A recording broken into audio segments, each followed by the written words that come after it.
Brilliance Audio presents the unabridged recording of The Idea Review by Amanda Prowse. Performed by Amanda Prowse.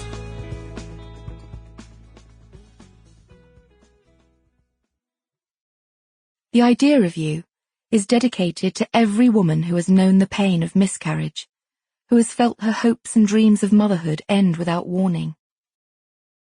Maybe she is like me and is unsure of how to grieve, how to mourn something that was never whole, and yet touched her soul in a way that is difficult to describe.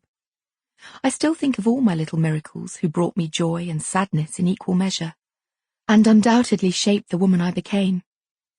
I send all these women and their partners love, and this reminder that helped me head towards happiness.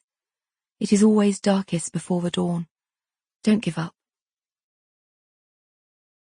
Soaring higher than I could ever reach, leaving nothing but the perfect idea of you, a space where a heart used to beat, and hopes and dreams of the better world that hovered in your tiny palms.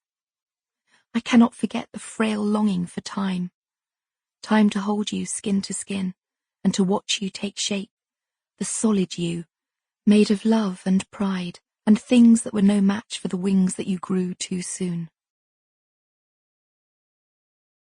Prologue. Are you nervous, sweetie? She whipped her head towards the kindly voice of the woman who had entered the room and nodded. Her breath came in short bursts. Her fringe was stuck to her forehead in fine, damp wisps. The woman smiled, her slow, patient manner welcome, calming. Well, it's easy to say, but don't be. We have done this 1,000,000 times before. She patted Lucy's narrow shoulder before walking away, with a squeak to her shoe and a swish of her skirt. Lucy would have liked to reply, but at that moment her voice had disappeared, hovering beneath a plug of fear that sat at the base of her throat. How could she begin to explain? It wasn't only a fear of what was about to happen, but also the sadness that after this she would be changed. And she didn't want to be changed.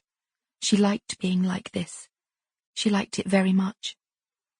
Lifting her fingers, she placed them on her heart, which was beating so hard she was convinced it was forming a heart-shaped bulge in her skin, like the love-struck cartoon characters she liked to watch. Is there anyone you'd like me to call for you? The woman called from the doorway, holding the handle and looking back over her shoulder. Lucy shook her head. There's no one you would like to have here by your side? Sample complete. Ready to continue?